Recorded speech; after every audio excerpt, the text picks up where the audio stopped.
কৃষ্ণ নামে মুখরিত হল করিমগঞ্জ জেলার নীলামবাজার স্থিত বেড়াজাল এলাকার রাজপথ। হরে কৃষ্ণ হরে রাম জপরে নগর পরিক্রমা। আম জনতা থেকে রাজনীতি নেতৃবৃন্দ সবাই তাতে সামিল। যেহেতু আজ এলাকাবাসীর পক্ষে বিপন্ননাশিনী পুজো আয়োজন ঘটা করে। পুজো আয়োজনের পাশাপাশি নাম কীর্তন চলে পুরো দিন ব্যাপী। কি কারণে বিপন্ননাশিনী পুজো আয়োজন করা হয়?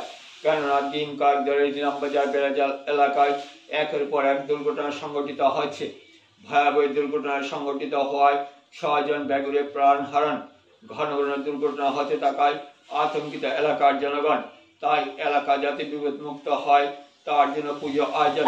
কথিত আছে এক সময় কেউ বা বাঘ হত্যা করেছিল, এরপর থেকে ওই এলাকায় অহরহ দুর্ঘটনা ঘটছে।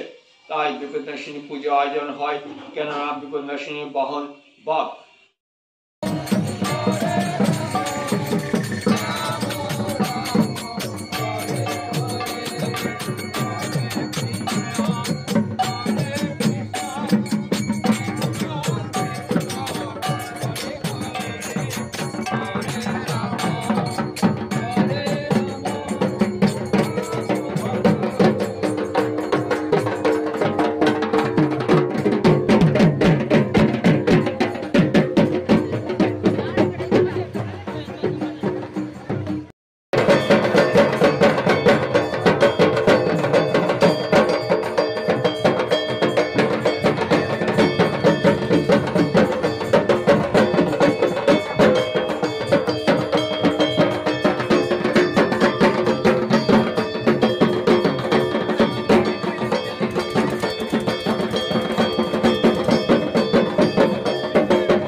ফুলের সিংহাসন ওই আমরা হৃদয় পেতে রেখেছি, হৃদয় পেতে রেখেছি ফুলের সিংহাসন। মায়ের ফুল ব্রহ্ম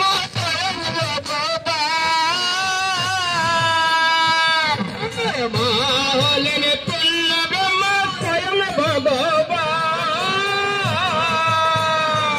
ওরে মায়া আমার পূর্ণ ব্রহ্ম স্বয়ং ভগবান। মা হয় আমার পূর্ণ ব্রহ্ম স্বয়ং ভগবান।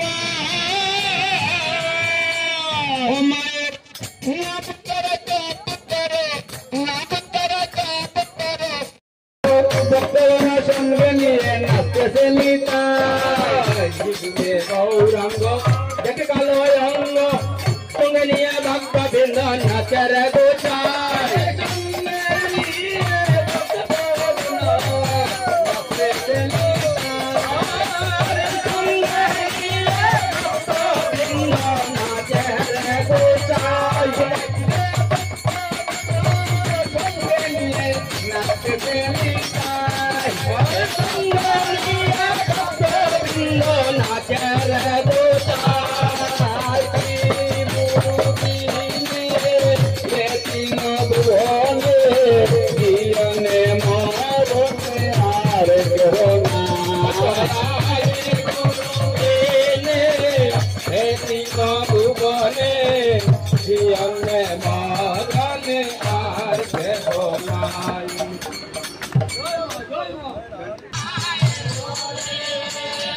সোনার নকুর পাশ রুনু জনু ধুনুর জনুর শব্দ শোনা যায়।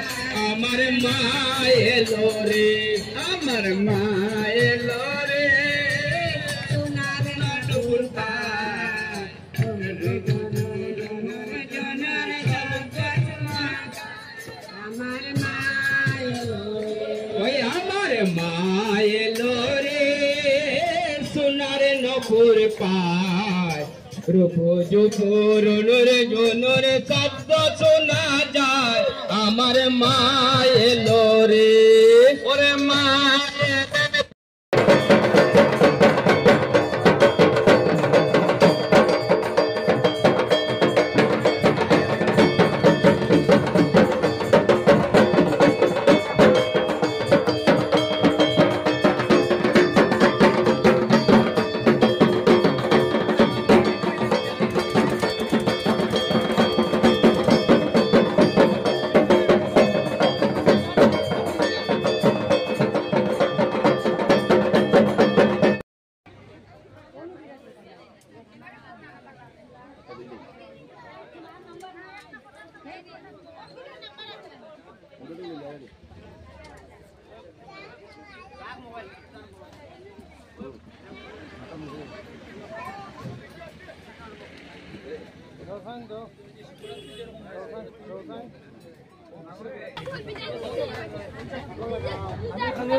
আজকের থেকে কয়েকদিন থেকে আমাদের এই এলাকায় এই বেড়াজালে একটার পরে একটা দুর্ঘটনা ঘটছে। প্রথম দিন যেদিন হয়েছিল 6 জন মানুষের জায়গায় মৃত্যু হয়েছে। এরপরের থেকে কন্টিনিউ ডেইলি ছোট বড় অনেক ঘটনা ঘটছে। গতকালকেও একটা ট্রাক দুর্ঘটনা হয়েছে, একদম বাজেভাবে ঘটনা হয়েছে, যেগুলো আমরা সাধারণত দেখা যায় না। এই ধরনের দুর্ঘটনা হয়েছে। তারপরে অটো, অ্যাল্ট্রো, এই টুকটুকি কন্টিনিউ হচ্ছে। এই জন্য এই এলাকার মানুষ আমরা একটু আতঙ্কিত হয়ে গেছেন। সব মানুষ ঘর থেকে বেরোতেই ভয় পায় যে ঘরে কখন আবার ঘুরে আসবে না আসবেন। 12টা 1টার মধ্যে এই জায়গায় একটা না একটা ঘটনা হচ্ছে প্রতিদিন। এই দিকে আমরা চিন্তা করে আমরা ভাবলাম যে আমরা কিভাবে এই বিপদমুক্ত হওয়া যায়। আর একটা এই গত ফ্লাডের সময় একটা আমরা ঘটনাও শুনতে পেয়েছি যে এই এলাকায় কিছু মাছ ধরছিলেন লোক, তখন একটা বাঘ এসছিল, সেই বাঘের থেকে ওরা রক্ষা পাওয়ার জন্য বাঘটাকে মেরে ফেলা হয়েছে। এরপরের থেকে কিছু মানুষের যে একটা ধারণা যে এই বাঘ মারার পর থেকে এই ঘটনা ঘটছে এই ধরনের। তাই আমরা ভাবলাম যে এই বিপদনাশিনীর বাহন বাঘ, তাই আমরা সেই বিপদনাশিনীর রাতুল চরণে আমরা এই পূজা দিয়ে যদি মা আমাদেরকে এই বিপদ মুক্ত করেন, এই এলাকাকে যদি শান্তি ফিরিয়ে দেন, এই জন্য আজকে আমরা এই পূজার আয়োজন করেছি। এই এলাকার মুসলিম ধর্মাবলম্বীরাও এই এলাকাতে ওনারা প্রতিদিন দোয়া করছেন, আজকে ওনারা করবেন। এই ধরনের সবাই আমরা হিন্দু মুসলিম সবাই আতঙ্কগ্রস্ত হয়ে গেছি। তাই আমরা সবাই মিলে আজকে এখানে পূজা দিচ্ছি। আর এখানে নাম কীর্তন হবে সারাদিন, এবং কীর্তন করে নগর পরিক্রমা করে আমরা মাকে বিসর্জন করব। আমাদের ইয়েতে আছে, শাস্ত্রে আছে যে নাম কীর্তনের মাধ্যমে আত্মার সদ্গতি হয়। তাই যেখানে যাদের মৃত্যু হয়েছে সেই আত্মারও যাতে সদ্গতি হয়, সেই সব চিন্তা করে আমাদের এলাকার সবাই মিলে আজকে এই সংকল্প নিয়েছি। আজকে সারাদিন পুজো চলবে। আমরা সবারকে আহ্বান রাখছি আমাদের এই পূজায় সামিল হওয়ার জন্য।